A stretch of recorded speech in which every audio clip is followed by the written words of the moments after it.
बिस्मिल्लाहिर्रहमानिर्रहीम। अस्सलाम वालेकुम स्टूडेंट। आज की हमारा लेक्चर है रिफ्रैक्शन थ्रू प्रिज्म।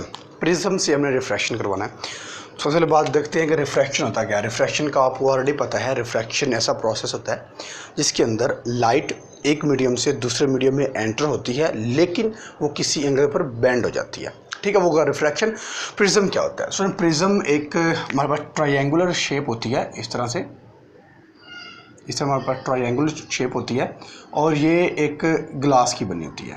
ठीक है, ग्लास की होती है, जिसमें ग्लास यहाँ पे ट्रांसपेरेंट होती है। वो ट्रांसपेरेंट प्लास्टिक की भी हो सकती है, ट्रांसपेरेंट होती है ये भी। ठीक है, फिर वो ग्लास हो चाहे वो प्लास्टिक हो। ठीक है, लेकिन जो यूज़ होता है प्रिज्म वो ग्लास में होता है, वो प्लास्टिक में नहीं होता।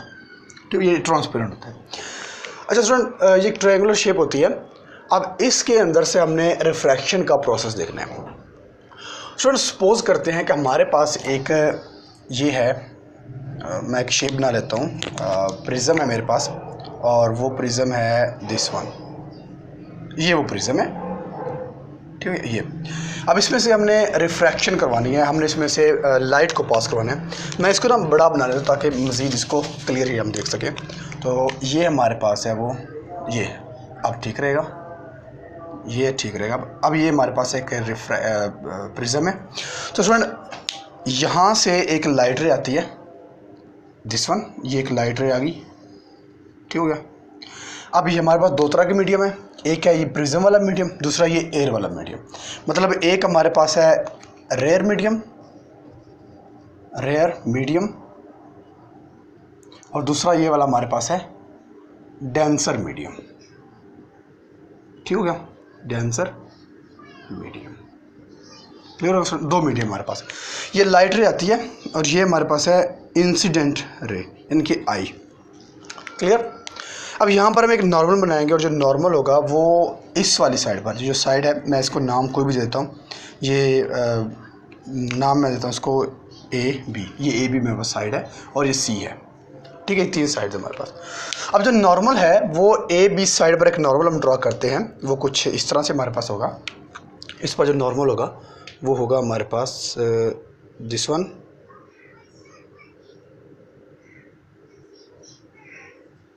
ये हमारे पास वो नॉर्मल होगा। ठीक है,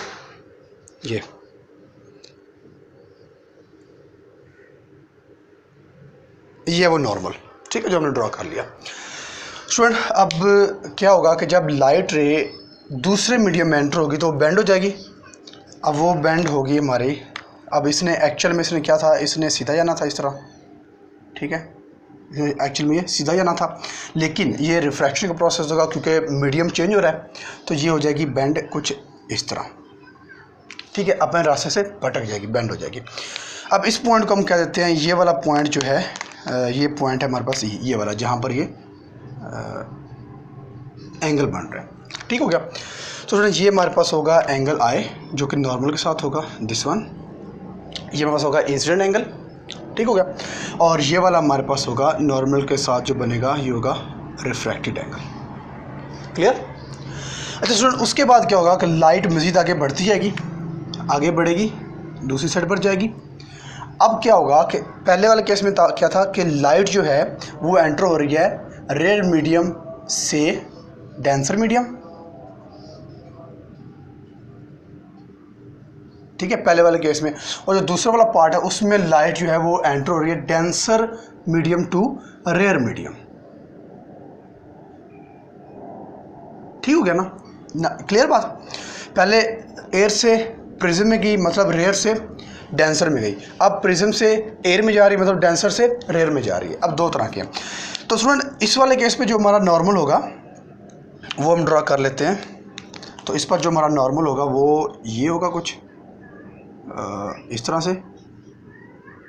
ठीक हो गया, ये हमारे पास नॉर्मल होगा, ये हमारे पास इसका नॉर्मल है, ये हमारे पास इसका नॉर्मल है। अब इस वाले केस में क्या होगा कि लाइट मज़ीद बेंड हो जाएगी, तो हम कहेंगे कि लाइट जो है वो ये बेंड हो चुकी है। ठीक है, ये बेंड हो चुकी है। ठीक हो गया। तो ये हमारे पास वही है कि जब रेयर से डेंसर मीडियम में जाती है तो लाइट जो होती है वो टूवर्ड द नॉर्मल बेंड होती है। देखें, लाइट एक्चुअली में सीधा जाना था, तो ये इस तरफ बेंड हो चुकी है। ठीक है, नॉर्मल की तरफ बेंड हुई है। और जब लाइट डेंसर से रेयर में जाती है तब वो away from the normal bend होती है। तो ये नॉर्मल है तो इससे ये अवे, ये उससे दूर जाकर बेंड होना शुरू हो गया। ठीक होगा स्टूडेंट।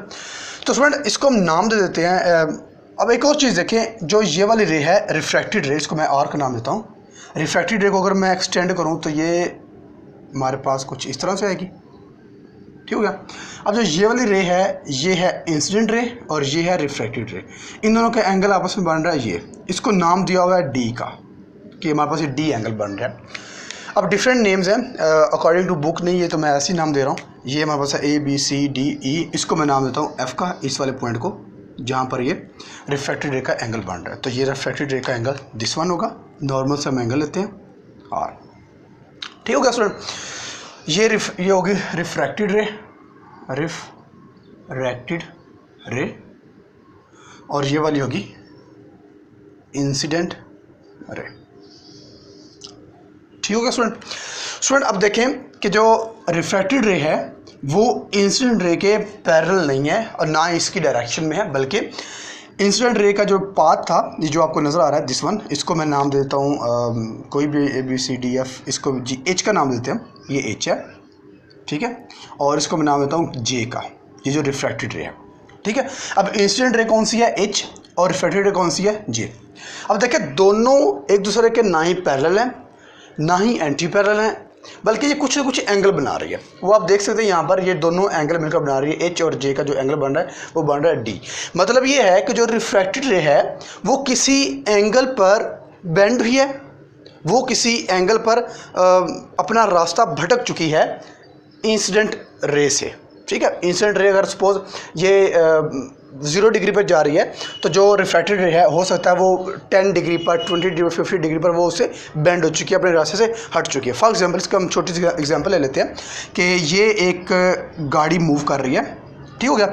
अब ये सपोज 2 गाड़ियाँ मूव कर रही हैं, एक 1 गाड़ी है, एक 2 गाड़ी है। अब जो 2 गाड़ी है वो सीधी चली गई, लेकिन जो 1 गाड़ी है वो यहाँ से दूसरे रास्ते पर चलेगी।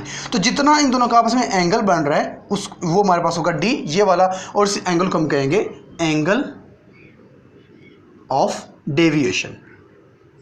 ठीक है, जितना एंगल डेविएट होगा उसको हम बोलेंगे एंगल ऑफ डेविएशन। इसी तरह इस रे वाले केस में जो एंगल डी बन रहा है उसको हम नाम देते हैं angle of deviation, angle of deviation. ठीक है, तो थोड़ी ये डी एंगल है जिसको हम कहते हैं एंगल ऑफ डेविएशन, और ये वो वाला एंगल होता है जो जिस एंगल पर रिफ्रैक्टेड रे इंसिडेंट रे से अपना रास्ता अलग कर लेती है, अपने रास्ते से भटक जाती है, और इसको हम बोलते हैं एंगल ऑफ डेविएशन। और ये था हमारे पास रिफ्रैक्शन थ्रू प्रिज्म।